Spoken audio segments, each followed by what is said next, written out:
I never thought that giving my son the home of his dreams would turn into my exile.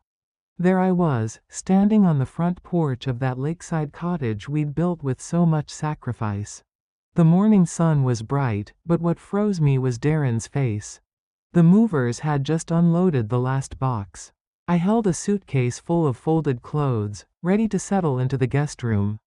That had been the plan all along, hadn't it? To spend my retirement in peace, close to my only son. But Darren had no plans to share anything with me. "Thanks for the house, Mom. But I don't need you anymore," he said, that crooked smirk twisting his face into something I didn't recognize. "It's mine now, right? So, don't get comfortable." Before I could say a word, he shut the door.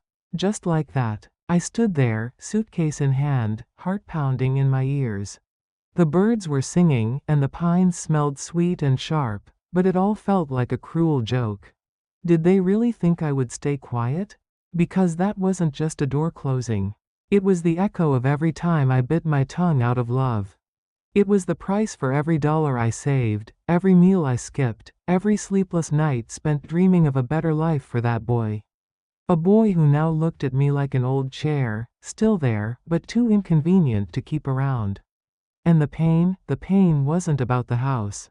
It was about the ease. The speed with which he erased me from his new life. But deep down, something didn't break. It woke up. Because I didn't sign that deed without conditions. Because that son of mine, he doesn't know what a mother is capable of when love no longer blinds her. That day wasn't the end. It was the beginning. That night, I sat alone in a budget motel room 2 blocks from the lake, the same lake I thought I'd be waking up to every morning. The fluorescent light buzzed above me as I stared at my half-zipped suitcase on the floor. I still couldn't believe it. That morning, I'd signed the deed over to Darren. I even brought muffins for the movers, for heaven's sake. I thought I was moving in with family. Instead, I got evicted from my own gift. And the silence of that room, it didn't comfort me. It accused me. I paid the down payment on that land 20 years ago. Back when Darren was still crying at night, missing the father who walked out on us. I worked 2 jobs and skipped every vacation so that one day he could build there. And build he did. He built a life that no longer had room for me. I stared at my phone, hoping, just for a second, that maybe it would ring. That he'd call and say it was all a misunderstanding. That I'd misheard. But nothing. The last text from him was still there, casual as a grocery list. "Thanks for everything, Mom. Hope you enjoy the city again."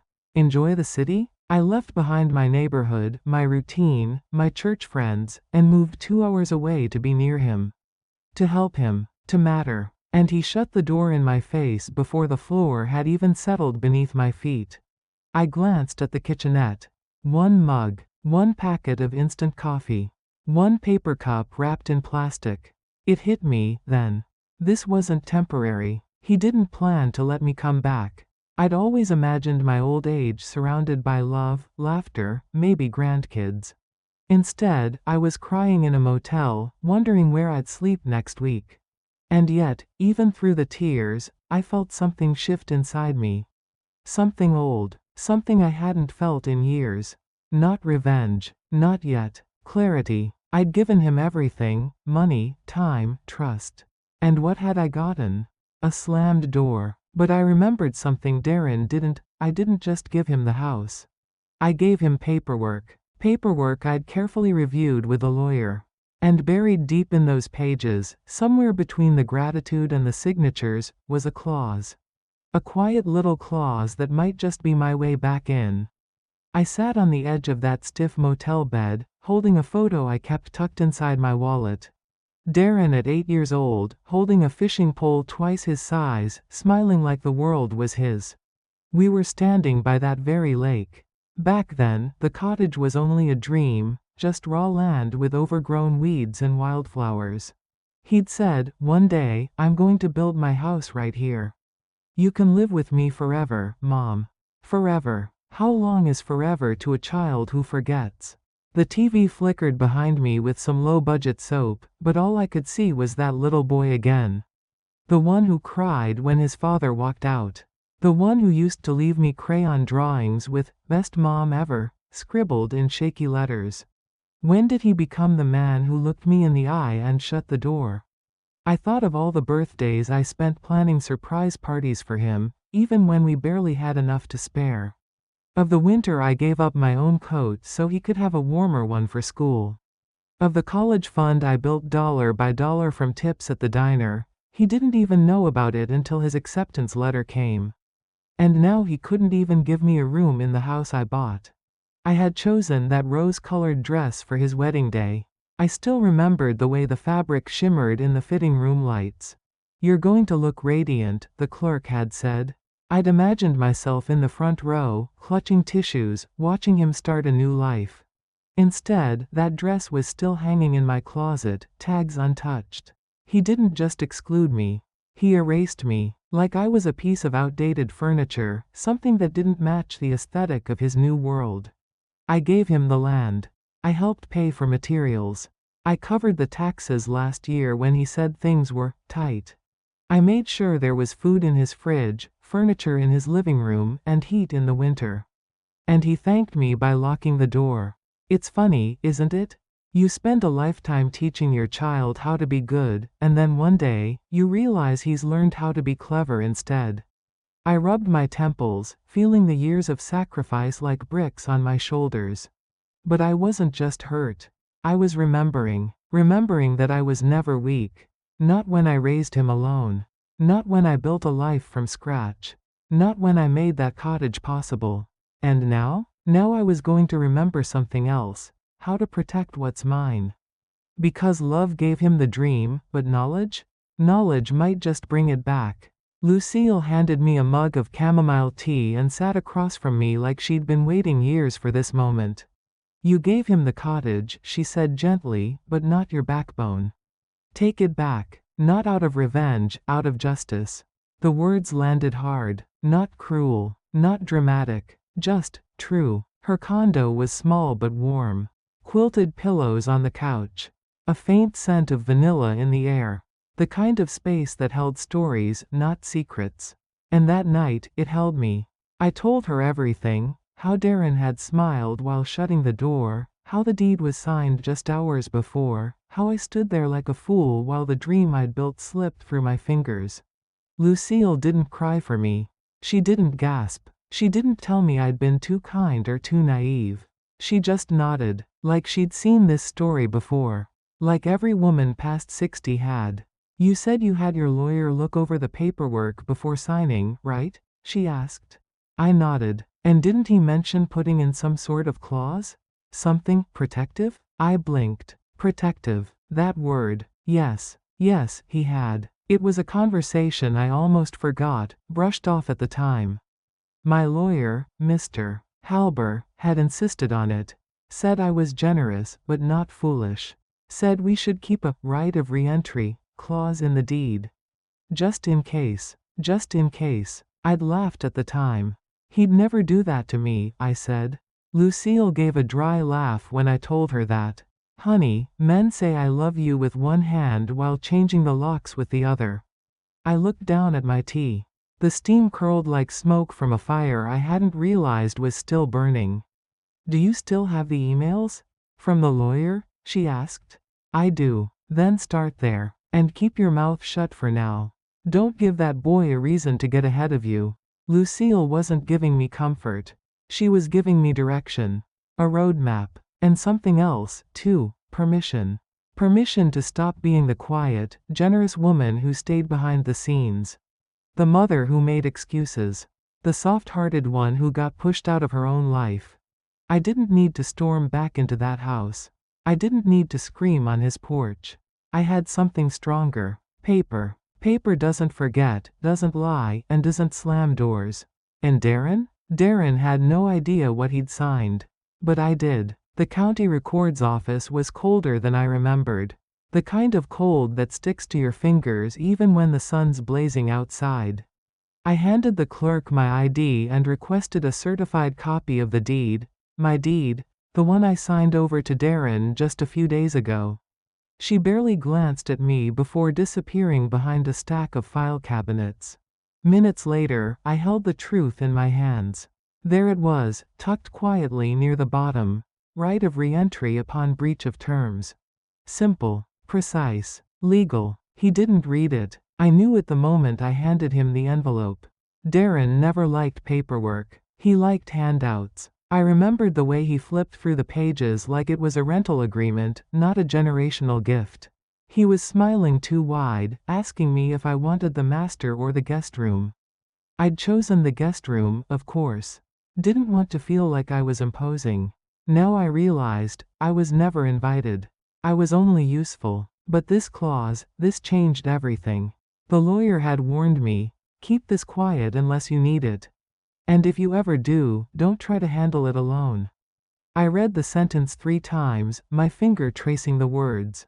If the grantor is removed or denied occupancy without due process, or if the premises are used for purposes inconsistent with the familial agreement, the grantor reserves the right to reclaim said property through re-entry.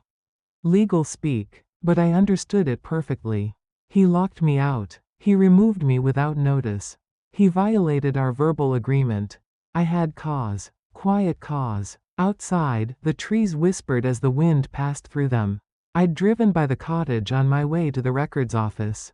The lights were on. Music playing inside. Darren probably hadn't even noticed I was gone for good.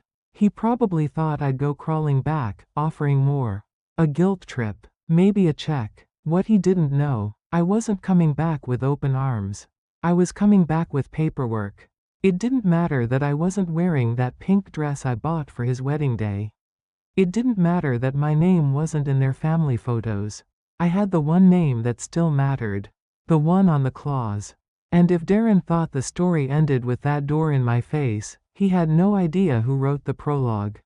Mr. Halber's office hadn't changed in 20 years. Same wood-paneled walls, same ticking clock above the bookshelf.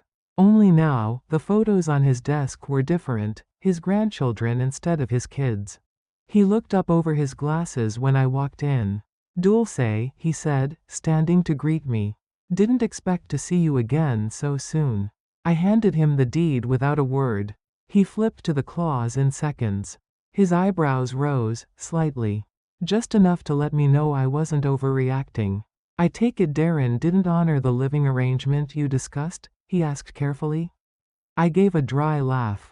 He changed the locks the same day I handed him the keys. Mr. Halber leaned back, steepling his fingers. "Then you're not just hurt, Dulce. You're legally displaced. And that clause gives you teeth." He outlined the options calmly. If I acted soon, we could file a notice of intent to re-enter. We'd have to tread carefully. Darren might try to paint me as unstable, irrational. Maybe even vindictive. That stung more than I thought it would. "I'm not trying to destroy him," I said. "I just want to stop disappearing." He nodded. "Then we'll do this quietly. Paper first, confrontation never, unless forced." He explained the legal language like a teacher, never talking down to me.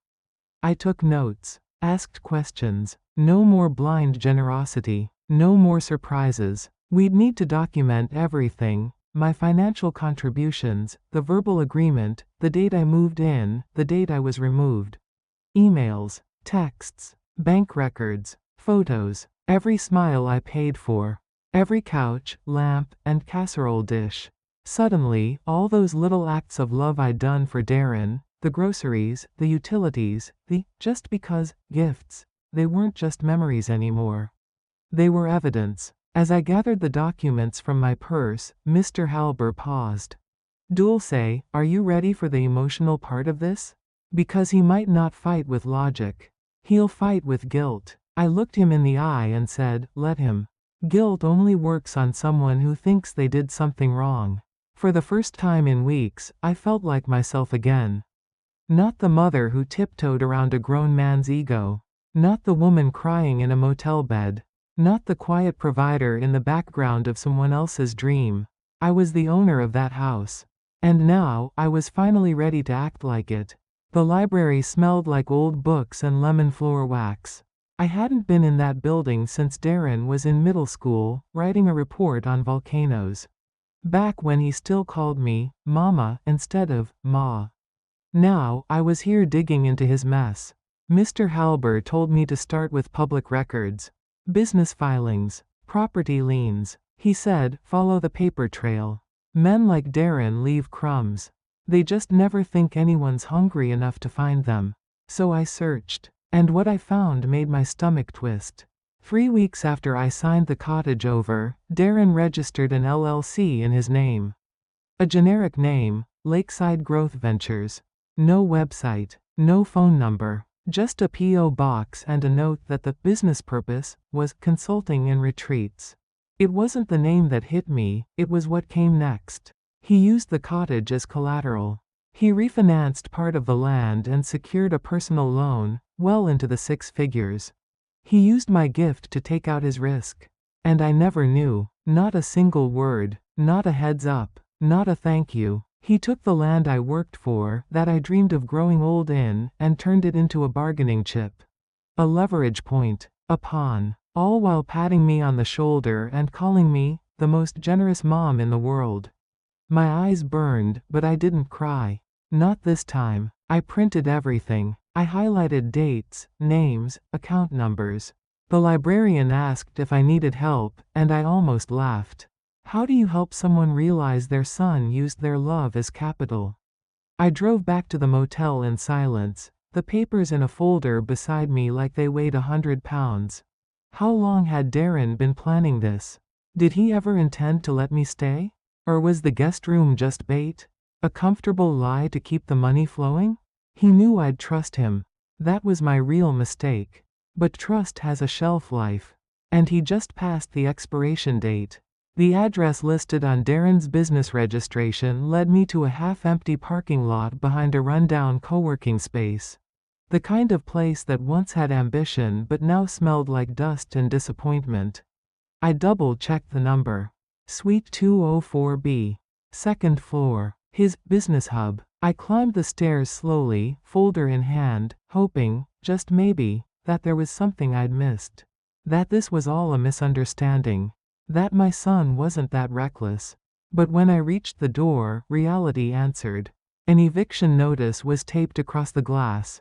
Failure to pay rent. Vacate immediately. The date was 2 weeks ago. My stomach sank. I pressed my hand to the cool metal doorknob, but it didn't budge. Locked. Deserted. Peering inside, I saw dust-covered furniture, a few unopened boxes, and a broken coffee maker on the floor. No signs of life. No sign of Darren. So that was it. He hadn't just taken out a loan on my cottage, he'd burned through it. I walked back to the car slowly, each step heavier than the last. The air smelled of rain. The sky was dimming, and with it, any hope I had that Darren was simply confused or thoughtless. He knew exactly what he was doing. He took the land I bought with my sweat and my silence, and gambled it on a dream he didn't have the backbone to sustain. And then, when it all came crashing down, he did the only thing he knew how to do.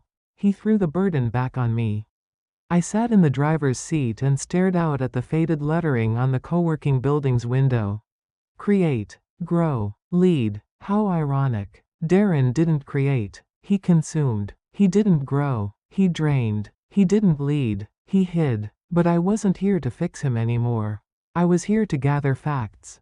Because soon, this wouldn't be about mother and son.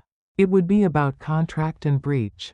I pulled out my phone, took photos of the eviction notice, the empty suite, the building. I forwarded them to Mr. Halber with a brief message. Found it. He's defaulted. Let's proceed. No anger. No begging. Just facts. And a plan. Because while Darren was out there sinking, I was learning how to swim with my eyes open. The folding chair at the community center dug into my back, but I didn't move. Not because I was comfortable, but because I was listening. The speaker, a retired judge named Esteban, stood in front of a half-circle of older adults, mostly women. His voice was calm but steady, like a river with depth. If your adult children guilt you into giving money, he said, if they pressure you to sign over property, and especially if they exclude you afterward, you are not being dramatic.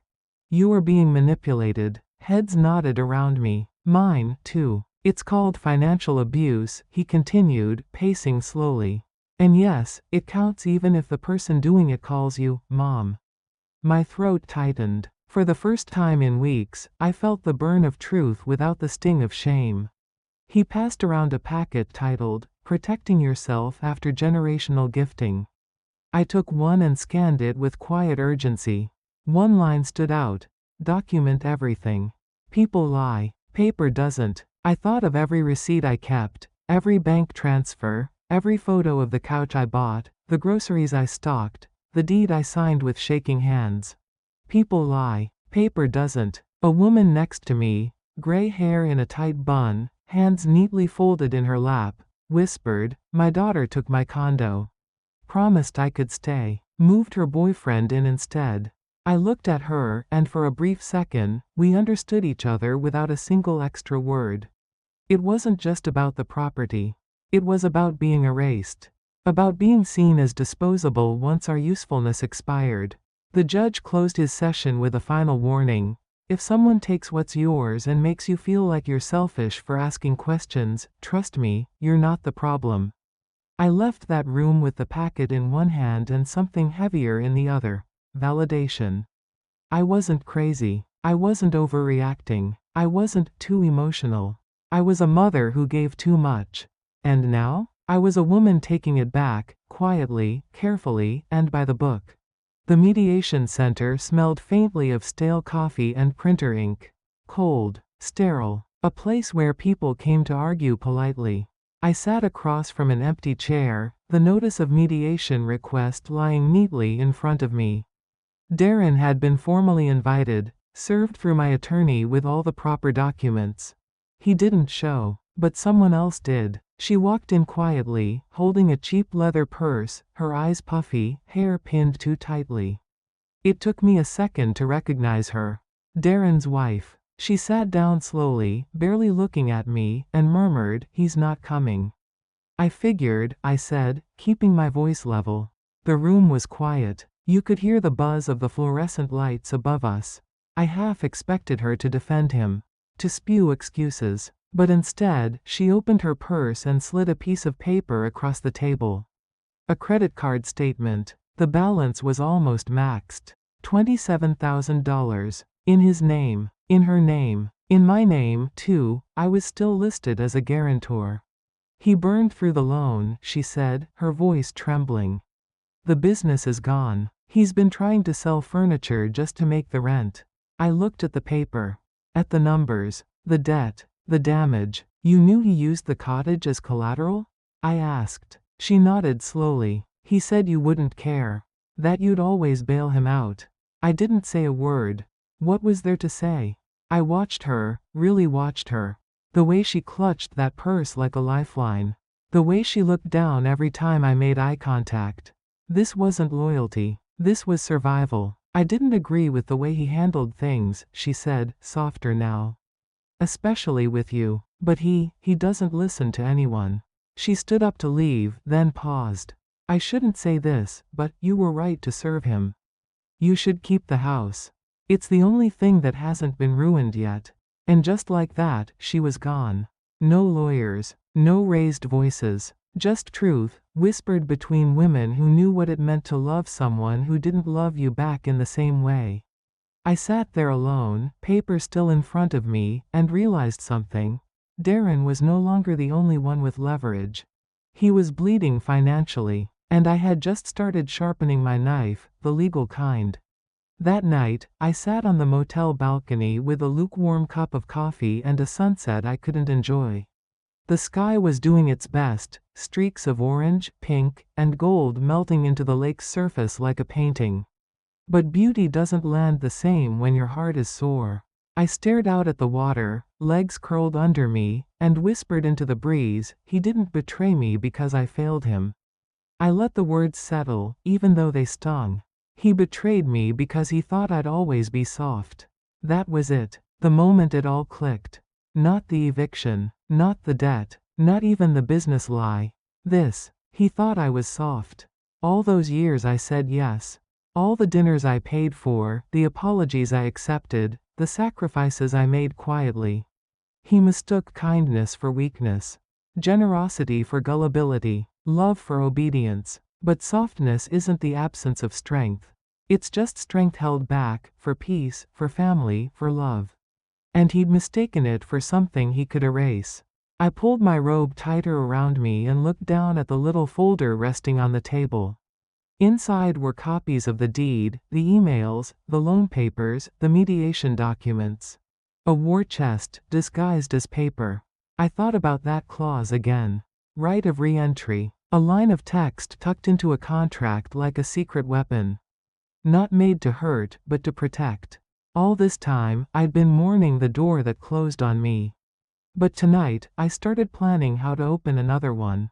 On my terms. No shouting, no theatrics, just steps. Legal, measured, unapologetic. I wasn't going to beg for respect anymore. I was going to demand it. Without saying a single loud word. Darren had forced me out of the home I gave him. Now it was my turn, to force him out of the illusion that I'd stay gone.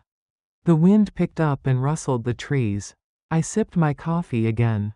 Still lukewarm, still bitter, but it tasted like clarity. The real estate attorney's office didn't look like a battlefield, but it was. I walked in with my folder, my documents, and the kind of calm that only comes after the crying is done.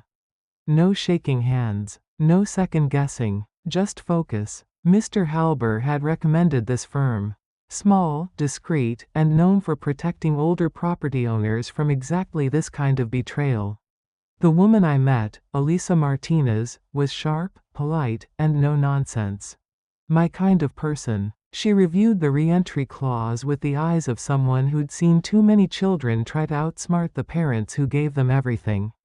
Your son didn't notice this, she said, tapping the highlighted paragraph. Which means he also doesn't realize how vulnerable he is. I want to proceed quietly, I told her. No drama, no warning, just action. She nodded. We'll file a preliminary notice of intent. It gives him a chance to respond, but it doesn't alert him to your full intent, yet. Perfect. It was like setting a chessboard while your opponent still thinks you're not even in the game. As we signed the paperwork, Elisa asked, "What's your goal here? Do you want to evict him? Sell the house?" I paused. No, I don't want to sell it. I want it back. I want to live in it. I paid for it. I earned it. She smiled at that. Then we'll do it right. Legally, quietly, and thoroughly. I left her office with 2 copies of the notice, one for my records, one for Halber, and a date circled in red. The deadline for Darren to respond. He wouldn't. I knew it, because in his mind, I was still mom. Still the soft touch, the open wallet, the fool with a warm casserole and no boundaries. But he forgot something. I signed the deed, yes. But I also read the fine print. I didn't just give him a house. I gave him a chance. And now that he slammed the door on me, I was taking that chance back, brick by legal brick. He wouldn't see it coming. And that's exactly how I wanted it. It was exactly 1 week after I signed the preliminary legal notice. I was folding laundry in the motel's shared laundry room, something I hadn't done in years. I used to have a washer, a dryer, even a little scented sachet drawer for fresh linens in my house. Now, a plastic chair, buzzing fluorescents, and the rhythmic thud of a coin-op dryer. My phone buzzed. One new message. Darren. I stared at the screen for a long moment before opening it. Mom, I'm homeless. Please help. Just 6 words. 6 words from the son who locked me out without a second thought. 6 words from the man who told me, it's mine now. I didn't cry. I didn't laugh, either. I felt nothing, and that was the part that startled me most. There was no ache in my chest. No maternal instinct. Just a quiet, absolute understanding. This was the beginning of his unraveling. I sat there, laundry forgotten, watching the dryer spin as I thought back to the last time he said, please. Maybe it was when he needed help with his tuition.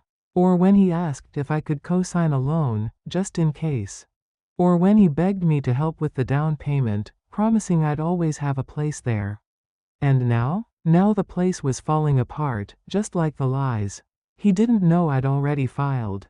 That the notice was sitting with his name on it, waiting to be delivered. That the land he used for leverage was legally in play again. He didn't know the clock was ticking, not for me, but for him. I didn't respond. I didn't delete the message, either. I saved it, because when this reached the courts, and it would, I wanted everything documented. His business failures, the loan, the eviction, and now, the desperate message from the man who once said I wasn't needed. Back in the room, I placed my neatly folded clothes back into my suitcase. Not drawers, not closets, just temporary storage for a temporary exile. But I wasn't exiled anymore. I was preparing to return, not as a guest.